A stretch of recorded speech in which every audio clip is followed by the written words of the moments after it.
Hi all welcome back to my channel. என்னடா இது start பண்ணும்போதே ஒரு மைல் வீடியோ போட்டு ஸ்டார்ட் பண்ணுறேன்னு சொல்லி பார்க்குறீங்களா? இந்த வீடியோக்கு ஒரு பேக் ஸ்டோரியை ஒரு சூப்பராக மிராக்கிளான ஸ்டோரி. பிகாஸ் அது என்னாலேயும் நம்ப முடியல. நான் கண்டிப்பாக இதோட வீடியோவோட லாஸ்ட்டில் என்னன்னு சொல்லி உங்களுக்கு கண்டிப்பாக சொல்கிறேன். வீடியோவை லாஸ்ட் வரைக்கும் பாருங்கள், அது என்னன்னு சொல்லி கண்டிப்பாக பார்க்கலாம். இப்போ நம்ம முருகன் கோயிலுக்கு போகலாமா? நான் already hair care and skin care video previous வீடியோவில் அப்லோட் பண்ணியிருக்கேன். வேணுங்கிறவங்க செக் அவுட் பண்ணி பாருங்கள். இந்த வீடியோட லிங்க்கை நான் டிஸ்கிரிப்ஷனில் தரேன் அண்ட் பின் கமெண்ட்லேயும் தரேன். வேணுங்கிறவங்க பாருங்கள். கோயிலுக்கு போகிற முன்னால் நல்லா ஸ்கின் கேர்லாம் பண்ணிவிட்டு மேக்கப்லாம் போட்டு நல்ல ட்ரெஸ் எல்லாம் போட்டு போனால் தான் நல்லாயிருக்கும். ஸோ நம்மளும் அதே பண்ணலாம். நல்லா ஸ்கின் கேர் பண்ணிக்கிட்டேன், ஃபேஸில் நல்லா மாய்ஸ்சரைசர் அப்ளை பண்ணிக்கிட்டேன் அண்ட் சன்ஸ்க்ரீன் போட்டாச்சு. சன்ஸ்க்ரீன் எதுக்காக போடுறோம்? சன்லேருந்து ப்ரொடெக்ட் பண்ணுறதுக்காக போடுறோம். நம்ம கோயிலுக்கு போகிறோம், ஸோ நிறைய டேட்ஸ் வரும், சன்ஸில் இருப்போம். ஸோ நம்ம அந்த டேன் ஆகக்கூடாது அப்படிங்கிறக்காக சன்ஸ்க்ரீன் போட்டாச்சு. ஸோ லிப் பாமும் போட்டுக்கலாம். அப்புறம் ஹேர் நல்லா ட்ரை பண்ணிக்கலாம். அதுக்குள்ளே ஸ்கின் நல்லா ப்ரிப் ஆயிரும். ப்ரிப் ஆகிறதுக்குள்ளே நம்ம ஃபேஸ் மேக்கப்பும் பண்ணி முடிச்சிடலாம். இதுக்கு நான் ஃபர்ஸ்ட்டு சீரம் யூஸ் பண்ணுறேன். இது கார்னியர் விட்டமின் சி சீரம். இது கொஞ்சம் ஸ்கின் நல்லா க்ளோ கொடுக்குது. ஸோ அதனால நான் யூஸ் பண்ணிட்டுருக்கேன். பாட்டிலே தீரப்போகுது, இன்னொரு பாட்டில் வாங்கிடலாம்.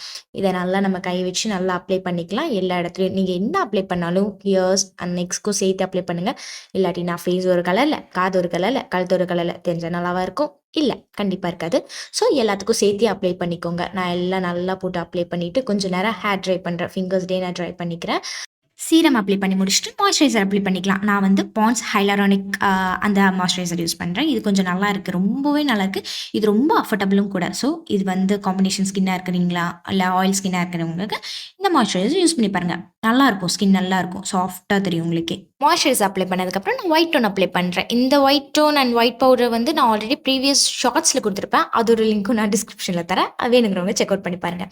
இதுவும் கொஞ்சம் நம்ம ஒயிட் காஸ்ட் இல்லாமல் கொஞ்சம் நல்லாயிருக்கும், ஸ்கின்னுக்கு நல்லா அப்சர்வ் ஆகி.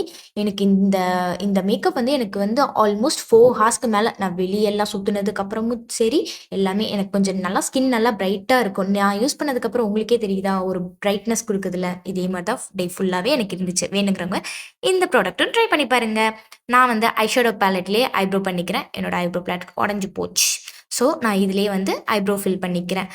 ஐப்ரோஸ் ஃபில் பண்ணுறப்போ நீங்கள் கொஞ்சம் கவனமாக பண்ணுங்கள். ஏன்னா ஐப்ரோஸை மாற்றி மாற்றி ஃபில் பண்ணிட்டீங்க அப்படின்னா உங்கள் ஃபேஸில் மேக்கப்பு எல்லாமே சேர்த்து டோட்டலாக ஸ்பாயில் ஆயிரும். ஸோ ஐப்ரோ ஃபில் பண்ண மட்டும் அதுக்கு கொஞ்சம் நேரம் டைம் கொடுத்து ஐப்ரோவை நல்லா ஃபில் பண்ணிக்கோங்க. எவ்வளோக்கு உங்கள் ஐப்ரோஸ் நல்லாயிருக்கும், உங்கள் மேக்கப்பும் அதே மாதிரி நல்லாயிருக்கும். ஏன்னா ஐப்ரோஸுங்கிறது நம்ம ஃபேஸில் ஒரு லைக் நம்ம மேக்கப்பே அந்த டிஸ்கிரைப் பண்ணுறதும் அந்த ஐப்ரோஸும் கூட தான். ஸோ அதுக்கு கொஞ்சம் நேரம் டைம் கொடுத்து ஐப்ரோஸ் நல்லா ஃபில் பண்ணிக்கோங்க. ஐப்ரோஸ் ஃபில் பண்ணதுக்கப்புறம் நான் ஐலைனர் போட்டுக்கிறேன். எனக்கு பவுடர் போடுறது அவ்வளோ பிடிக்காது. ஏன்னா நான் ரொம்ப ஓரளவுக்கு கலராக இருக்கேன். ஸோ நான் பவுடர் போட்டேன்னா நான் இன்னுமே பேய் மாதிரி தெரிகிறனால நான் பவுடர் அவாய்ட் பண்ணிக்கிறேன். ஸோ ஐலைனர் போட்டுக்கலாம். ஐலைனர் போடும்போது நீங்கள் உங்களுக்கு கண்ணுக்குள்ளே இருக்கிற மேலே இருக்கிற வாட்டர் லைன்லேயும் சேர்த்து அப்ளை பண்ணிவிட்டு தென் ஐலைனர் போடுங்க. கண்ணு கொஞ்சம் அந்த பிளாக்கும் இந்த பிளாக்கும் சேர்த்து அழகாக தெரியும். அதுக்காக அந்த இதில் ஒரு டைம் ட்ரை பண்ணி பாருங்கள். இது ஒரு ஹேக் மாதிரி இருக்கும். தென் நான் மஸ்காரா போட்டுக்கிறேன். எனக்கு கண்ணோட லேஷஸ் சுத்தமாக இல்லை. ஸோ நல்லா மஸ்காரா போட்டுக்கலாம். லிப்ஸ்டிக் பதில் நான் லிப் லைனர்லேயே ஃபில் பண்ணிக்கிறேன். லிப்ஸ்டிக்கை நான் கொஞ்சம் ப்ளஷ்ஷாக யூஸ் பண்ணுவேன். இந்த மாதிரி ட்ரை பண்ணதுக்கு எனக்கு நல்லா பிங்கியாக என்னோட கண்ணமெல்லாம் நல்லா பிங்கியாக இருந்தால் எனக்கு ரொம்ப பிடிக்கும். ஸோ நான் அதெல்லாம் நல்லா போட்டு அப்ளை பண்ணிக்கிறேன். இதுக்கப்புறம் பார்த்தீங்களா என்னோட கண்ணமெல்லாம் நல்லா பிங்க் கலரில் ரோஷி பேஷன் அப்படிங்கிற மாதிரி இருக்கேன். நிறைய டைம் ஹீட் ப்ரொடெக்டர் ஸ்ப்ரே போட்டு மட்டும் ஹேர் ஸ்ட்ரெயிட்டனோ இல்லை எந்த வேணால் பண்ணுங்கள். அடிக்கடி இந்த ஹீட் டூல்ஸ் எல்லாம் யூஸ் பண்ண வேணாம். நானே ஆடிக்கு ஒரு தடவை அமாவாசைக்கு ஒரு தடவை யூஸ் பண்ணுவேன். ஏன்னா நான் அப்போ தான் வெளியவே போவேன். அதனால் மட்டும்தான் நான் யூஸ் பண்ணுவேன். ஸோ எனக்கு ரொம்ப ஃப்ரிஸியாக இருக்குது. ஏன் ஃப்ரிஸியாக இருக்குன்னா நான் இன்றைக்கி ஷாம்பு போட்டு ஹேர் வாஷ் பண்ணலை. நான் பிஃபோர் டேவே வீடியோக்காக நான் பண்ணிட்டேன். ஸோ மறுபடியும் எதுக்கு ஷாம்பு போட்டு ஹேர் வாஷ் பண்ணணும் அப்படிங்கிறனால ஒரு சோம்பேறித்தனத்தில் நான் அப்படியே விட்டுட்டு பார்த்தா ஃப்ரிஸி ஆகிடுச்சு. இப்போ நான் நல்லா ஸ்ட்ரெயிட்டன் பண்ணி பார்த்ததுக்கப்புறம் என் ஹேர் பார்த்தீங்களா எவ்வளோ நல்லா ஸ்ட்ரெயிட்டனாக இருக்குது. பட் எனக்கு இதுதான் பிடிக்கும். பட் நான் இதுக்குன்னா அடிக்கடிலாம் யூஸ் பண்ண மாட்டேன். எப்போ ஒரு நாள் தான் யூஸ் பண்ணுவேன். சரி, இப்போ நம்ம காஸ்டியூம் சூஸ் பண்ணலாமா? எனக்கு ஒரே கன்ஃபியூஷன். இந்த கலர் போடலாமா, இல்லை க்ரீன் கலரில் டார்க்காக போடலாமா, இல்லை பேஸ்டலில் போடலாமான்னு சொல்லிட்டு ஒரே கன்ஃபியூஷனாக இருந்தது. எனக்கு கமெண்ட்டில் சொல்லுங்கள். நான் மட்டும்தான் கிளம்பும் போது லாஸ்ட் மினிட்ல சூஸ் பண்ணுவேன், இல்லை எல்லாருமே அப்படி தானான்னு எனக்கு சொல்லுங்கள். நானும் தெரிஞ்சுக்கிறேன். நான் மட்டும் இல்லை, எல்லாருமே அப்படி தான் சொல்லிட்டு. சரி, இந்த 2 கலரில் எனக்கு எந்த கலர் போட்டிருந்தா நல்லா இருந்திருக்குன்னு சொல்லுங்கள். பட் நான் சூஸ் பண்ணது இந்த ஒயிட் தான். சரி, போட்டதுலாமா? ஆஹா, எவ்வளோ அழகாக இருக்குது. எனக்கு இந்த மாதிரி பேஸ்டலாக இருக்கிறது, லைட்டாக இருக்கிறது இந்த மாதிரி தான் பிடிக்கும். பட் எங்கள் அம்மா எனக்கு டார்க் கலரில் போடு, அப்போ தான் நீ இன்னும் வெள்ளையாக தெரியும் அப்படின்னு. எனக்கு அதெல்லாம் பிடிக்காது. எனக்கு பேஸ்டல் கலர்னால் எனக்கு அது நல்லாவே இருந்தாலும் நான் லைட்டாக தான் போடுவேன். அந்த மாதிரி கேஸ் தான் நான். மேக்கப் போட்டாச்சு. இப்போ பொட்டு வச்சுக்கலாமா? பொட்டு வச்சா தான் நான் ஒரு பெண்ணாக உணர்றேன். சரி பொட்டு வச்சாச்சு, குங்குமம் வச்சாச்சு. இந்த பொட்டும், குங்குமம் வச்சதுக்கப்புறம் தான் ஃபேஸ்ல ஒரு கலையாவே இருக்கு. இவ்ளோ அழகா இருக்கு. எனக்கு என்னையே ரொம்ப புடிச்சிருக்கு. அதுவும் அப்பப்போ வைக்கிறனால மட்டும் தான் அதே அழகா தெரியும். அடிக்கடி வச்சாலாம் அவ்வளவா தெரியாது. பெர்ஃப்யூம் போட்டுக்கலாம். நார்மலா எல்லாரும் இப்படி தான் அடிப்பாங்க. பட் நான் ஒரு சைக்கோ. ஃபுல்லா அடிச்சா தான் எனக்கு பிடிக்கும். என்னதான் சன்ஸ்கிரீன் போட்டாலும் ஃபேஸ நல்லா கவர் பண்ணிட்டு போனா தான் சன் ப்ரொடெக்ட் இருக்கும். அதுவும் இல்லாம ஹேர்லாம் நல்லா கலையாம இருக்கும். அதுக்காக மட்டும் தான் போவோம். நான் கிளம்பி போறக்குள்ள கோயிலையே சாத்திட்டு போயிட்டாங்க போல. எல்லாரும் ரிட்டர்ன் வந்துட்டு இருக்காங்க. நானும் கோயிலுக்கு போயிட்டேன். கொஞ்சம் மழை வர மாரி தான் இருக்கு. கோயில்ல ரொம்ப கூட்டமா இருந்தது. இருந்தாலும் நாங்க மேல ஏறி போயிட்டோம்.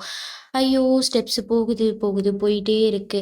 வயசாயிடுச்சு போல. நடக்கவே முடியல. நடக்க முடியாம நானும் மேல ஏறி கிளம்பி போயாச்சு. அந்த பெல் அடிக்கிற கூட என்கிட்ட தெம்பே இல்ல. நானும் சரி சீன் போட்டு நடந்து வருவோம்ன்னு சொல்லிட்டு கேமராவ பார்க்காம, கண்டுக்காம நான் பாட்டுக்கு நடந்து போயிட்டே இருந்தேன்.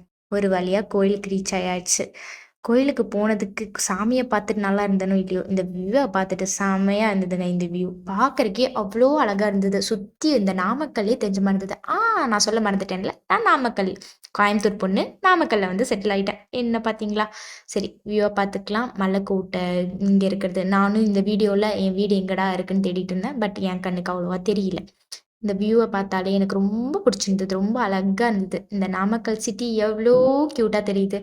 இந்த வியூ எல்லாம் பார்த்து முடிச்சுட்டு கீழ வந்து பார்த்தா, ஒரு அழகான கண்கொள்ளா காட்சி. நான் ஒரு மயில பார்த்தேங்க. அந்த மயிலோட ஸ்டோரி என்னன்னு நான் முன்னாடியே சொல்லியிருந்தேன்ல. அது என்ன அப்டின்னா, இந்த மயிலோட வீடியோவ நான் ஃபர்ஸ்ட்டு என் ஃபோன்ல தான் எடுத்தேன். பட் என் ஃபோன்ல அவ்ளோ கிளாரிட்டியா தெரியல. அப்போ நான் எங்க வீட்ல சொல்லிட்டு இருந்தேன். அந்த மயிலோட வீடியோ வந்து இன்னொருத்தங்க எடுத்திருந்தாங்கல்ல, அந்த வீடியோ நம்மளுக்கு கிடைச்சிருந்தா அழகா இருந்திருக்கும்ல. நான் இந்த வீடியோவோட வந்து அட்டாச் பண்ணும்போது நல்லா இருந்திருக்கும்லன்னு சொல்லிட்டு இருந்தேன். அப்புறம் வந்து நாங்க அன்னதானம் போட்டப்போ அவர் வந்திருந்தாரு. பட் எங்களுக்கு கேட்கறக்கு அது கூச்சமா இருந்தனால நான் அப்போ கேட்கல. சரி இருக்கிற வீடியோவே போடலான்ட்டு இருந்தேன். பட் வீட்ல வந்து பார்த்தா அது அவ்வளோ கிளாரிட்டியா இல்லாதனால அந்த வீடியோவ ஸ்கிப் பண்ணிடலாம் அப்படின்னு யோசிச்சுட்டு இருந்த டைம்ல, எங்க வீட்ல எலக்ட்ரீஷியன் ஒர்க் ஒண்ணு இருந்தது. அதுக்கு வந்து எங்களுக்கு தெரிஞ்சவங்கள்ட்ட நாங்க சொல்லியிருந்தோம். அவங்க வந்திருந்தாங்க. அவங்க வந்து அவங்க அசிஸ்டன்ட்ட கூட்டிட்டு வந்திருந்தாங்க. யாருடான்னு பார்த்தா, நேத்து இந்த வீடியோவ எடுத்தவங்க. எங்களுக்கு ஒரே ஆச்சரியம். என்னடா நேத்து நம்ம வீடியோ மிஸ் பண்ணிட்டோமேன்னு ஃபீல் பண்ணிட்டு இருந்தா, அவரே வந்து நம்மளுக்கு வீடியோ குடுத்த மாரி ஆயிடுச்சே! அப்படின்னு சொல்லிட்டு எனக்கு ஒரு எக்ஸைட்டடா இருந்தது. ஒரு வேள முருகனே வந்து அனுப்பிச்சுட்டு இந்த வீடியோ குடுத்துட்டாரோ? யாருக்கு தெரியும்? ஓகே. இந்த வீடியோவோட எண்டுக்கு வந்தாச்சு. இந்த மாதிரி நெறைய வீடியோஸ் பார்க்குறக்கு என்ன சப்ஸ்கிரைப் பண்ணிக்கோங்க. லைக் பண்ணுங்க, ஷேர் பண்ணுங்க. பாய்.